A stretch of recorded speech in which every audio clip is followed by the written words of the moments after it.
just going to wait until, there we go. People start. There we go. Hello. People. Hi, Corey. Hi, Amanda.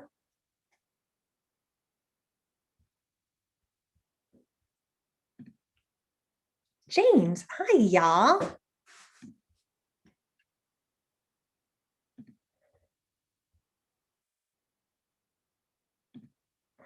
So good to see everybody. I'm going to start reading things in a few minutes, maybe like 2.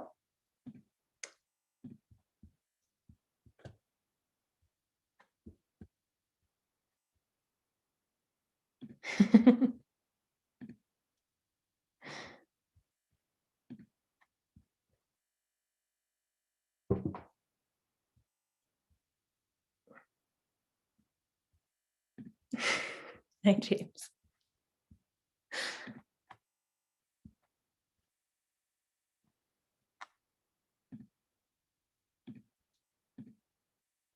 Cool. Okay, well, I'm going to start, and then everyone that's like usually fashionably late will just miss the beginning of my super interesting spiel. So, hello and welcome. Tonight is the last in the series of what happens after the end. And weirdly, I'm feeling like emotional about it. I have to be honest, when I first started this, I did not know if I wanted to do this, but it felt intuitively right as a thing to do. And it was a lot of work, but I'm super happy with how it turned out and how it progressed, and selfishly how I grew as a human during the process of making this.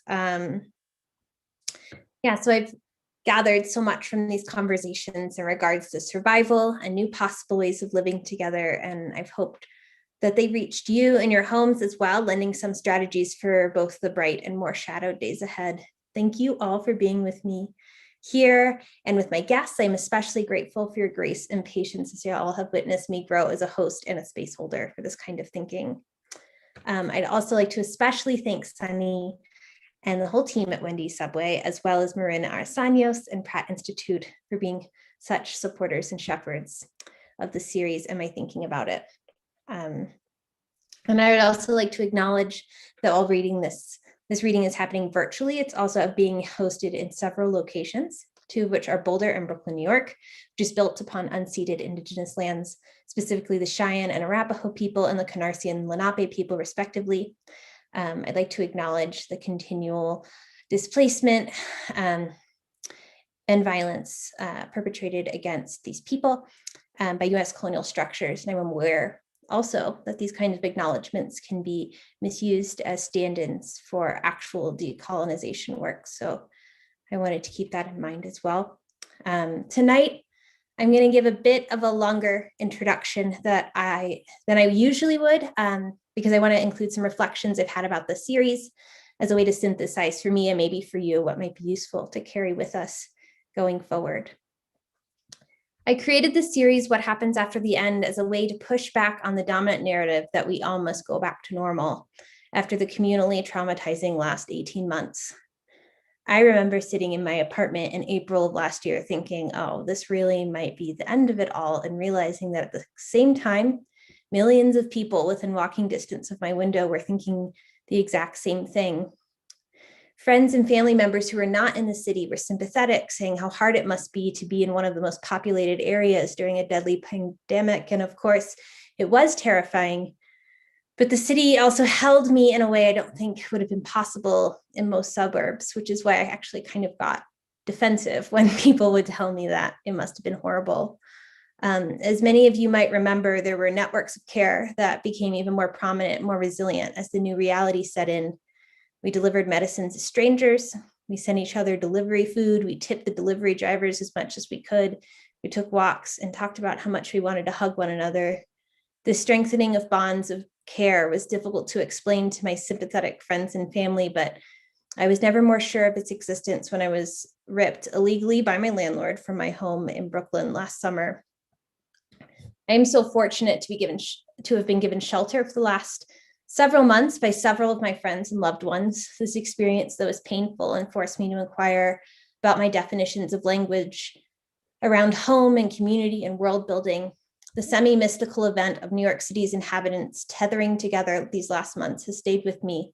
And it seeded for me the idea that maybe there's something we can keep from all of this, a way of being together that was not recognized as possible in the before times. And so when this spring there started to be rumbles of getting back to normal, I was disheartened. Normal was how I became displaced from my home. Normal was crushing us, limiting us, creating conditions for mental illness and hopelessness. Normal did not have enough joy for my taste. So began my search. What if we did not go back to normal? What if we sought to sustain a different kind of living?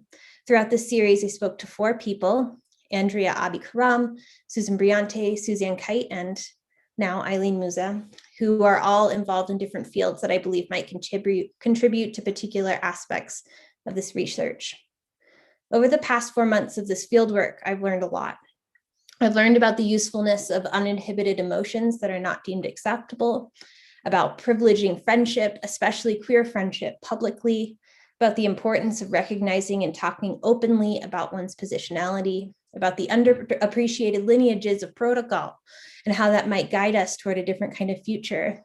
If you missed any of my previous conversations, I encourage you to find them on Wendy's Subway YouTube page, where they're all archived. I wanted to save my conversation with Eileen Muza for last because the work Eileen is doing is a kind of practical magic. You can touch and see and live inside of the world Eileen is building out in Utah at the end of the power lines, where a forgotten ghost town filled with other people's trash has been turned into a queer haven and arts residency. From Eileen, I learned that the kind of interconnectedness I felt at the beginning of the pandemic in New York City is possible outside of a city. In fact, it is strengthened and given space to expand across borders out in the desert. In this interview that you're about to see, Eileen answers my questions without any of the academic fluff that can bog down these kinds of conversations, which was really a relief. Instead, they give us an honesty and a forthrightness that to me is an embodiment of community and showing up. All of their responses are in relationship to the land and the real life stakes they celebrate every day. From my observation, what they do each day is a testament to their weatherproof idealism, their resilience, their belief in a different world. I don't quite know how to describe what it is like to be in the ghost town Eileen has revitalized. It is obvious, not just from Eileen's words in the interview you're about to see, but the spirits obviously imbued in the land, that the ghost part of the ghost town is an integral part of the architecture, which gives us a valuable strategy in and of itself, that if we are making, walking, and feeling where someone else has been, they have forged a path and left clues for how we might go forward. A lineage that is useful to how we want to live is all around us. The pride and trans flags flying atop the structures there take on a new sentiment. The wind chimes made from recycled cans have a specific timbre, and the care and desire for a world that can hold us if we show up to do the work is so completely felt from Eileen, as well as every visiting artist on the land. Cisco is a walking daydream, and it is totally possible. This final conversation with Eileen is my most concrete answer to what might happen after the end. Eileen Muza is an artist living and working in the ghost town of Cisco, Utah. Eileen uses found materials for their work to restore the existing buildings in the town while also creating a livable sculpture and doing so for the past 6 years. Eileen has always lived in cities previously and studied at the Art Institute of Chicago. And although formally trained in drawing and painting, Eileen has always found more freedom to experiment in a field they never expected to be good at: construction as an art form. Eileen believes that the space we occupy has power over the way we think and feel as vulnerable creatures needing not only shelter from the elements, but an overall sense of being embraced by the past and others holding that same need in a different time. Eileen has been learning from the previous and long dead occupants of the ghost town in many ways, creatively and otherwise. When town is 45 minutes away, a person must be creative with their choice of materials, and it's best to use what is at hand, which allows for a lot of experimentation and good mistakes. When it comes to building a raised bed for a garden, Eileen prefers to use a refrigerator flipped on its back as a pre-insulated vessel for their herbs to thrive in. Eileen is an artist who, for reasons they don't even fully understand, likes to work in the realm of scarcity and the unknown. Eileen views this ruined and abandoned town as a chance to build it up again with full knowledge of its imminent destruction as an uninhabitable, waterless place ready to fall back to the ground at any moment. And before I get started with this interview, and like, yeah, everyone welcome Eileen. I pre-recorded this because the elements in which I recorded this interview is not, technology is not pampered in Cisco. And so the video paused for about 6 minutes, but the audio continued. So I plugged in, my partner plugged in video of the town. So the interview kind of acts as narration for a tour that I kind of give people. I just walk around. And so that's going to happen too. But yeah, thank you all for being here. And Sunny, you can start the video whenever you'd like. Okay, so thank you for doing this. Some initial information is that what happened after the end came about as like a way to answer some questions I had, because it seemed like everybody I was talking to was so excited to like get back to normal, or like go back to the way things were this past few months. Okay. And it like really started to bother me and like irritate me, because it was like most of my friends and like the people I care about, like their lives like were not that cool. Right. Like the way people were living. Yeah. And you know, this was like a giant shift for a lot of people. Mm-hmm. That, you know, it was super hard and super terrible at some points, but like also created like a shift that like you could like that like changed a lot of people and like realigned a lot of people's priorities. And so I guess I wanted to ask a few people that I thought were like smart and doing cool things about like, I wonder if there's like a different alternative to like what happens after this is over, or COVID we're talking about. COVID, or like I mean, because COVID's only one thing that's happened. Sure.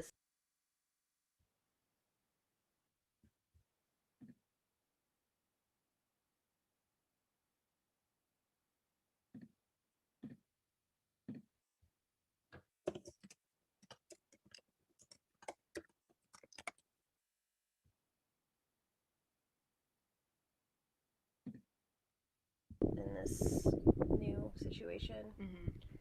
But yeah, so that's why I started this series. Okay. Yeah. And I like just want, I'm just like, so like my first question is like, what is this place and how did you get here? Oh, what is this place? Well, it's a ghost town, or it was when I came. How did I get here? I came through here kind of on accident, sort of on a whim, like someone suggested I come here to see the ghost town, and I did, which I had never been to a ghost town before. And so that was an interesting thing, because I had this idea in my mind of what it was going to look like, and it definitely, I mean, you can't see the thing, but it definitely looks different than what I thought it would. Meaning there's like newer things around, like microwaves and stuff. Just sort of like things left behind that it was less like a movie set and more like kind of like a half dump, half old like railroad tie structures, like all the history of settlement in the West is like kind of here all the way up until the 90s, which I thought was really actually more interesting. Yeah. You know what I mean? Because yeah. like, who really wants to see a movie set? It's kind of more of a study on humanity when there's everything here, sort of, I guess. More mysterious a little bit. So I bought this place, let's see, almost 6 years ago, and I started a nonprofit kind of immediately because I knew that I wanted to share the space with basically my friends. I went to art school, and so I wanted artists to come out and do their work. And I thought, well, how can I, you know, because I certainly didn't want to be here alone, you know. That was never my, no, yeah, I didn't want to You and the ghosts. Yeah, no, I didn't want to like separate myself from like society or anything like that. I wasn't interested in being alone. So, and I knew that this place has a lot of potential for like creative work, I guess, because it's so strange for the people that are observant enough to be, paying attention. Um, so my sisters and I started the nonprofit, and we did a bunch of interviews to get interest going, and got applications, and now we've accepted so many artists, only a few though with stipends, because we run it, there's an application fee, and that funds the stipend, but we do accept artists like runners up. So we've had, I should have written this down, but I guess we've had about like 20 artists here already in like the last, I want to say 3.5 years, and just people coming to contribute to work. And that was like, so you bought this with the idea of this becoming that. Yeah, a residency program and a place for me to live, separate, obviously, from what I was used to, which is the city of Chicago. Right. Because I was just turning 30, and I was thinking, well, if I continue on this path, this is what it will be for the rest of my life. Like, meaning, like, working. Not that there's anything wrong with working. No. Working for the Park District and renting an apartment in Humboldt Park. And I just thought I want to try something a little bit that will give me an adventure in a sort of a kind of a risky way, but not really also. It wasn't a huge financial risk. It was more of a risk to come to a place that you didn't know anyone and try to make something, I guess. Yeah. I mean, you've definitely made something. Yeah, it's making. It's never ending. And the kind of people you attract here are like the weirdest, coolest humans. Yeah, it's true. And they just show up sometimes on their own. Like, I really just meet everyone here. And it's great. Like, those guys that were here today, I met them here. They just showed up here? Some years ago, yeah. And then we've sort of been friends ever since. The motorcycle guys. I don't know. There was a lady that came the other day playing the accordion. I didn't know her. Now I do. You know what I mean? Just like a lot of people roll through here. People are really interested in it. So yeah. So do you have an art practice still? Myself? No. Yeah. I just build now. This is sort of it. Well, yeah, I guess it's a silly question when I look around. Yeah, I try to make everything in an artistic kind of way. Definitely not standard. You know what I mean? Yeah. But I haven't done any drawing or painting in a while. I'll do stuff like I'll draw the promotional things, like I drew a little bandana map thing, but I haven't done anything for myself for years. But other than this, which is more satisfying in a lot of ways. Well, it's a whole interactive installation. Yeah. You get to watch it like live in a different way in an environment, and it's way more satisfying, I think. Yeah. So. Yeah, who made, just real quick. Yeah, who made the there's like these, I'll get a video of it later so everybody can see what I'm talking about. These on our porch, the amazing can. Oh. Thing. Did you make all of them? You actually just missed those guys. They left yesterday. Oh, really? No, Robert and Caroline Collins made those. Yeah. They're so, it's like, you're using the whole can. Yeah, yes. That's so Did you see the roof in the it's like, and then like the other building you're building is all shingled with LaCroix cans. Yeah. Well, Brilliant. we don't have running water here, so I have to bring in. So there's a lot of these. So what are you going to do with it? Yeah, it's the fastest way to recycle, honestly. The easiest way. Yeah. It's just immediate reuse. And so a lot of people, like I said in the beginning, like their lives have totally changed in the last 18 months. Sure. Has yours? No. Unfortunately. I'm sort of in this separate little world here. I mean, I pay attention and I watch the news and I get infuriated like everybody else, but my life has not changed. The only thing that was kind of strange was in the beginning of lockdown, nobody came here. And I was stressed about not being able to see my family, or if someone got sick before in vaccines and all that stuff. And not even being able to, if there was a funeral, attend it. Yeah. Things like that were stressful, just like everyone else. Mm-hmm. Do you know what I mean? But I just continue to do work here. I did have some visitors, low-key. Yeah. And then a few months afterwards, I remember Mm-hmm. you were kind of back up and running. And Yeah, I'm trying to remember the exact timeline, but there was a few months where no one came, and no tourists came as well. There you was get a lot just of tourists, huh? no one. Yeah, there was no tourists, which is unusual, and it'll probably never happen again in our lifetime. And it was actually really nice. It was so quiet. It was so quiet and so peaceful here. And without the inner turmoil of wondering whether or not my parents or whoever was going to die, other than that, I just worked as normal without any distractions. It was great. You probably, well, and like I said before, you got so much done. I did, yeah. Mm-hmm. Yeah. I guess like my next question, which you kind of answered, but I'll say it anyway, was kind of about like, do you think like traumatic events or like super impacting world events like change or morph as they like travel across time and space to like get here or like get anywhere that's like not like the way you would like I guess what I'm saying is like the way you would feel in the middle of Chicago when this happened and the way you might feel here I would different. Yeah, for sure. I would be way more traumatized. Yeah. I mean, that's being stuck in a tiny apartment without being able to go out and go to work or have anything to work on is way different. Yeah. Oh, for sure. No, I don't know what I would have done. I probably would have left the city. You might have come here like us. Yeah, there's that. Yeah, I don't know. No, I can't even imagine, like, what that would have been like. My sister, who lives in New York, lives next to a hospital, and they had, and still have, I think, refrigerated body trucks just constantly being loaded up. And she would tell me all about it. We live next to a hospital in Brooklyn, too. Okay. Yeah, same situation. And that's traumatic. You know what I mean? Yeah. So I didn't see anything like that. I mean, that's kind of the thing about this place is nothing really changes or moves or does anything unless I do it. And they're all kind of just like these not dead objects, but they are stationary, you know, artifacts or something. Yeah. I mean, so the etymology of apocalypse, which Nate actually told me about, is to uncover or reveal. That's like what it means. And so I guess one of the reasons I wanted to come here and talk to you is because it kind of seems like apocalyptic what you're doing. You're like uncovering and revealing. Like, well, there's certainly no water. Yeah. It's very harsh. The environment is very harsh. There's no trees. It's kind of like what would be left over if, you know, you were a log.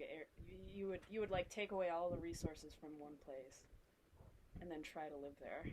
So in that way, yes. Right, but like I guess I'm wondering like what kinds of things have you like uncovered or revealed in like any sort of sense, physical or not? I mean, kind of everything here. When you're giving a new life to all the things, you sort of get to know, understand it more. Like even there's just weird little details and things around. It's hard to put an exact. I might have to think about that for a minute. Yeah.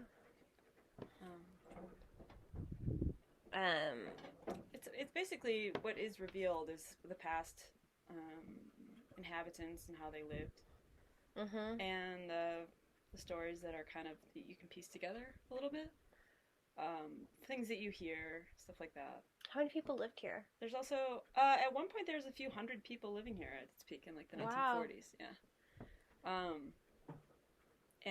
But then along with other things, like even when we were digging that pit, you'll find fossils in there. And because this is an ancient seabed. And, I mean, if you go around, there's petroglyphs that are, you know, like 1,000 years old. So you're kind of surrounded by this, like, frozen time kind of feeling of, like, all the eras, all the ages, you know? Yeah. Put together and try to... I think it's good because it makes you consider all those things. You're constantly aware of time. Or I am, at least. Yeah, I mean, it feels moves. like you would have to also... You're, like... It makes you much more intentional with how you're using everything, too. Yeah, that's definitely true. I mean, anything you bring here has to come a long way, and that's why I think a lot of stuff is just sitting here, because it has to go a long way to leave. You know what I mean? So.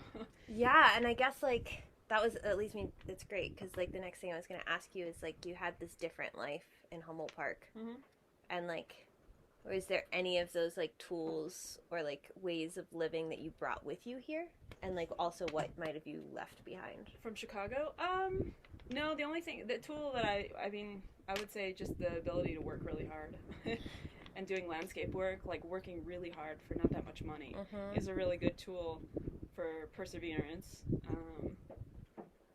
But other than that, I wouldn't say that I brought much from Humboldt Park necessarily, other than like the need to have diversity and bring that if it wasn't already here, I guess. Which is another reason why I started the residency. I mean, it's a rural space, and there's not that many queer residencies in Utah.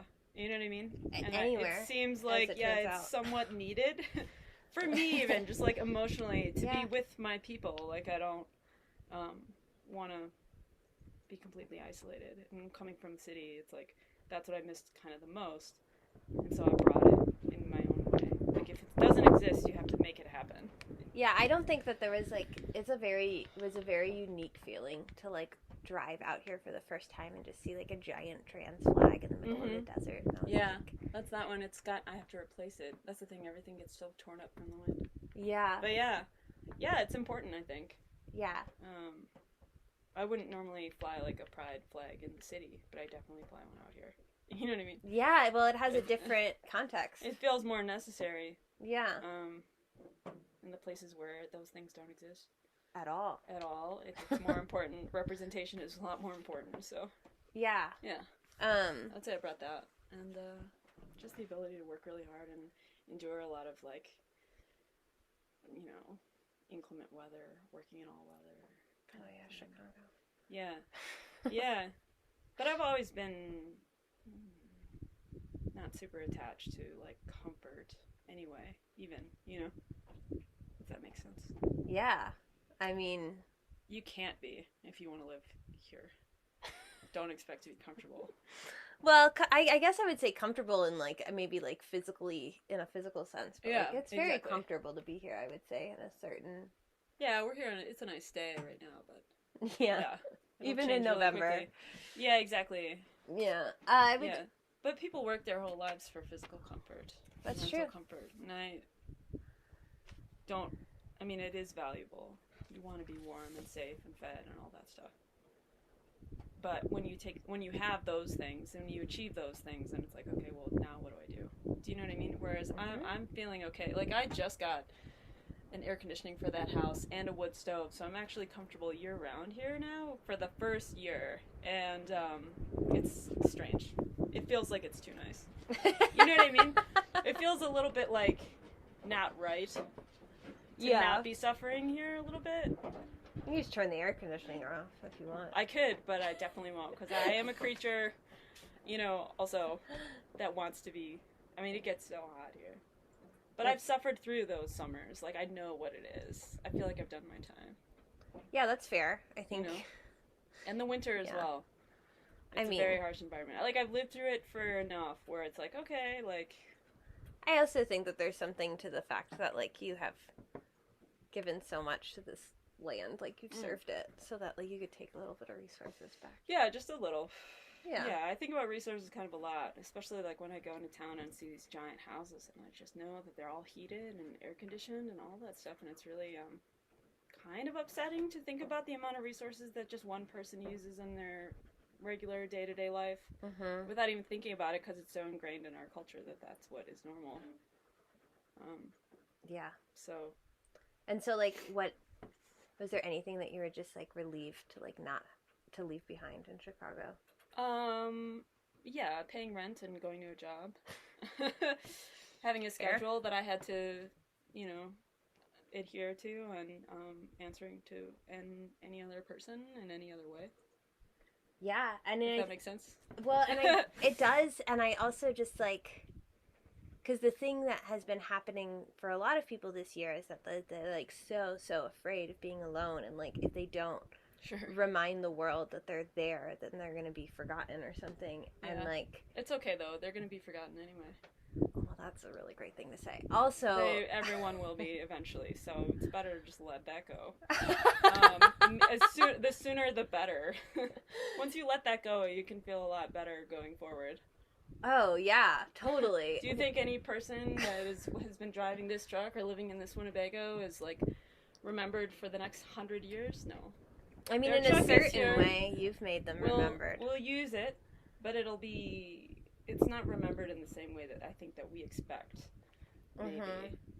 You kind of are remembered in some ways about, like, based on, like, what you leave behind and your acts. Yeah, well, I think this is like I guess it's like this is like a giant test to, like, see if community actually works, because, like, you're like, I'm gonna go into the middle of the desert where no one is gonna be able to find me unless I tell them, and then, like, people have come. Yeah, I don't even have to tell them. They yeah, just show up. See? Yeah, you've created the space, and, like, I think if you're open to meeting people, that's the exciting thing about going to a place where you don't know anyone. It's like, okay, there are two ways you can go. One is being welcoming, and one is shutting it down. And if you have people come in that are interested in what you're doing, you should accept that and, like, bring them in, because it is important to have people. And, like, just, like, right away within my first week, I met one of my, like, most valued mentors and friends here. That's so great. Fish, yeah. Who taught me so much and was very positive and was like, oh no, you can fix this. Like, I wasn't sure about a lot of things. She's like, no, you just keep working. Things like that. Which I don't know, without those people, I don't know how far I would have gotten, you know. Yeah. Yeah. So it's good to know that you are going to need help and accept it if it's offered, you know. And a lot of times people will try to help you when you're in a situation like this, you know. Yeah. People want to help. People want to, like, be involved because it's so strange, you know. Yeah, I mean, there's, like, you want this to work. Like, I think that's inherent in some people. Yeah, and also when people see that someone is really trying, that's inspiring too. They say, like, they're working really hard. If there's anything I can do, I'll do it for you, knowing that they're already putting in the work. Yeah. You know what I mean? So. And it was so apparent, like, when I first came, how much work it was going to be. And I think people saw that right away. And I had offers. I still have people come. Somebody came and brought me a bunch of eggs the other day who I've never met.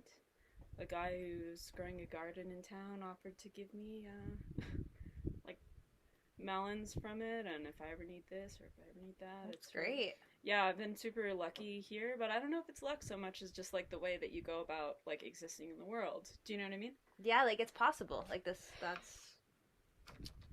Yeah, I think there's a lot of people that, like, won't even try it because it's like locked up by fear. Or, like, there won't be people that will come through for this. But yeah, you have to wonder, like, assess, like, well, what are you actually afraid of?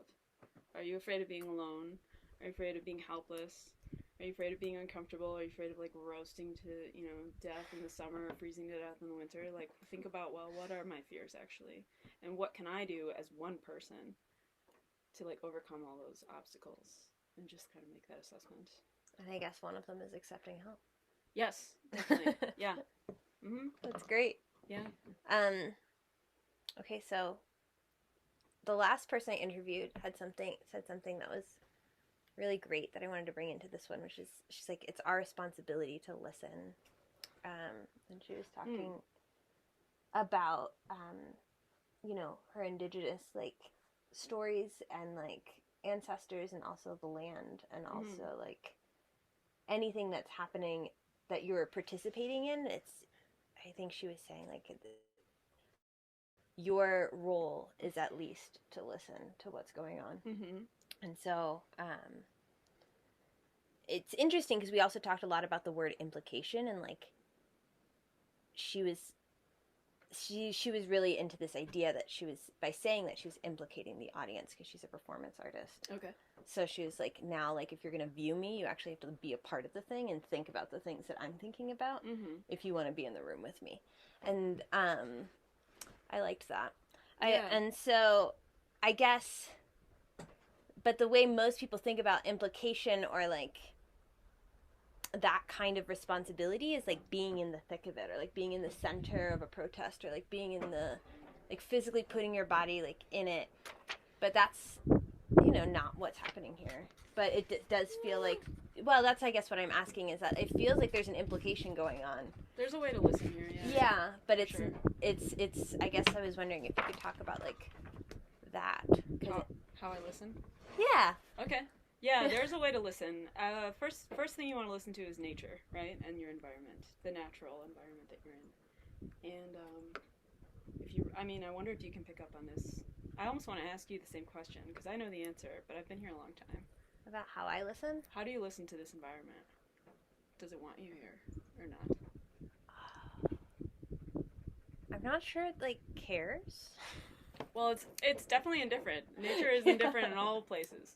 But I would say that, like, this place, which is unique from a lot of other places, is that, like, kind of similar to what you've been saying. It responds to effort in, like, a particular kind of way. Where, like, because there's nothing, there's, like, nothing. So that, like, if you do anything, it's noticeable. Yeah, you have to make a shade structure or you can't sit here. Yeah, exactly. You have to listen in that way. But the overwhelming thing that I hear from this place is that it is an unnatural place to live in. Yeah. That there is no way that anyone could ever survive in this place without having the comforts of the modern world 45 minutes away with a car. True. This is land that has been traveled through and not stopped in historically. Yeah. And I think it's okay to acknowledge that and do it anyway, but I think it's silly to think that you could come to a place like this and resist nature for a very long time and expect a good result. You have to minimize your impact, and you have to know the limits, and also know that without all those things, like a car, a water tank, collection system, you're done. You're like toast. You're done for. It's not a place for people to live in. But that doesn't make it any less appealing for me. Well, yeah, I mean, it's a certain type of person, I think, which is, like, why I think I share that sort of, like, joy and resistance. Yeah, if I wanted to, if I had land where it would rain, and I could have a garden, and I could have a shower, and it's more, some place is more hospitable, I guess, but then it would be a whole different undertaking, which I don't, I was hoping for this, actually. This is what I wanted. So not a way to necessarily resist nature so much as to be like, I know what you're saying, but I'm still going to try. Because, I mean, if you think about it, too, if we're going to talk about the apocalypse and, resources and things like that, most of the Southwest is headed this way anyway. Oh, yeah. And I think it's the sooner people realize that, the better. And just to understand, like, the value of water, things like this, like, where can you actually live? Have you ever been to Phoenix? Like, it's that is a crime against nature. It is. And on a large scale. No, it's for sure. Yeah. You don't want to, like, you don't want to have a pool or a golf course in the middle of the desert. Like, those golf courses, man. Yeah, it's really amazing. And the Colorado River, which is just down that way, is, like, one of the most regulated and endangered rivers in the world. And I think it's good to listen to that, too, and live accordingly if you're going to live in a place like this. I'm listening. I'm definitely listening. So my last question is a little bit of a strange one, but Sure. What can you tell me about this red thing out there? And what I mean by that is there are objects out here that have force fields around them. And that has I'm like 100% positive that thing has a force field around it. Yeah. Would you like to know the story of how it got there? Yes, I would really love to know this. That thing, should we describe the thing itself? Yeah, I mean, I'll show them. Okay, right. Okay. Yeah. So that used to be in Cisco, and again, like, talk about, like, the weather. It's like the sun, and it's the winter, but mostly you're fighting the wind. The wind is so strong that I've seen it flip like huge trailers. And actually, that red thing used to be in town, and a windstorm took it and blew it through town over the railroad tracks to where it sits now. Oh my gosh, it's so far away. And just so you guys know, so it's like, I don't know, it's like 20 feet tall or something?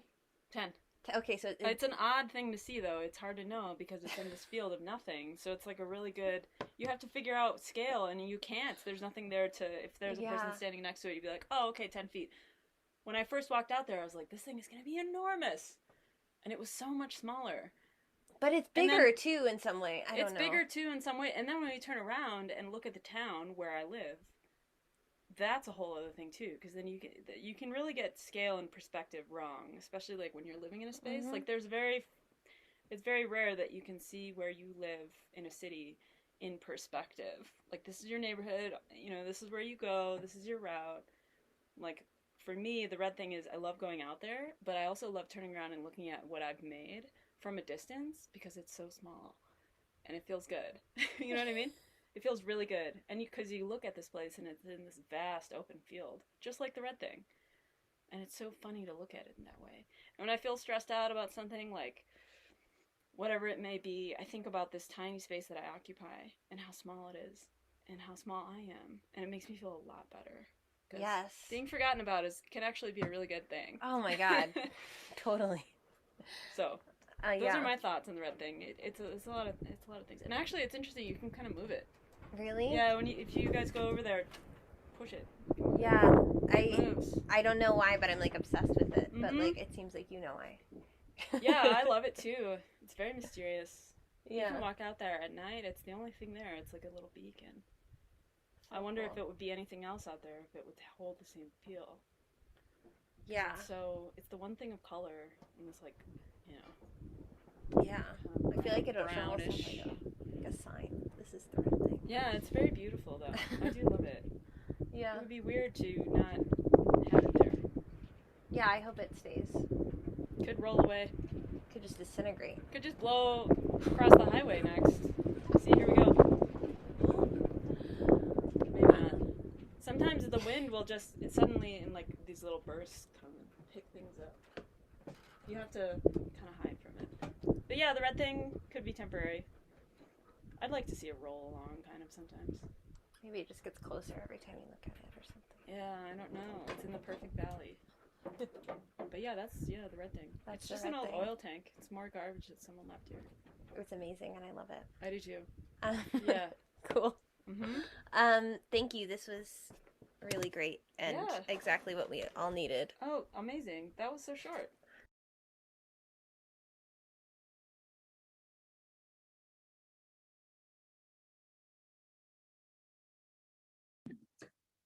Okay, yeah. When I was recording that, I semi forgot that other people were going to see this, so I should have ended it less abruptly, but instead I didn't. So Eileen is here to answer questions if you have any. If you don't, that's okay.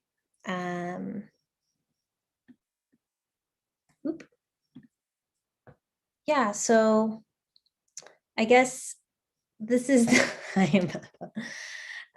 is the last one of this series. Yeah, thank you all for coming. Thank you to everybody that will watch this in the future time. Thank you to Pratt again and Marin, and thank you. Okay, what is it? What's the answer? I don't know. Should I click answer live? Okay, so I'm going to read it. I'm going to read this question. From Amanda, feeling blessed to have been a visiting artist at Cisco. Yes, Amanda was how I discovered that Cisco existed, because my partner drove them out to the desert in a pure blizzard. Cisco and the red thing still live deeply in me and my work. Something that stayed with me, other than sleeping under the queer Milky Way, was how you, Eileen, thought about ownership, how you've always been more interested in caring for the land rather than owning it, and that the project of Cisco would be passed on eventually. How community and collective building have been an essential even in a ghost town. I wonder if you had any more thoughts or hopes on that. Would you like to move on eventually? What would you like to leave behind? Who will take care of the land once you or we are gone? Okay, I just figured out how to unmute this. Should I do the video too? If you want to, you can be a disembodied voice. I'll say hi. What's up, Amanda? really good question, which I don't know the answer to that yet. It remains to be seen if there will be someone else who will take my place at some point. It definitely takes a certain kind of person who really wants to be here and do this kind of work. And so far, it's me. But I would definitely welcome someone to come and take over at any point, just so I could get a small break. But it's a really good question. I don't know what'll happen. I guess we'll have to find out together. I don't know. But thank you for your question. I wish I had a better answer, but I just don't. I'm not sure. It's a hard place to live in, as you know. So it doesn't appeal to everyone long term, but we'll see. So thank you, though. Yeah, I think I want to say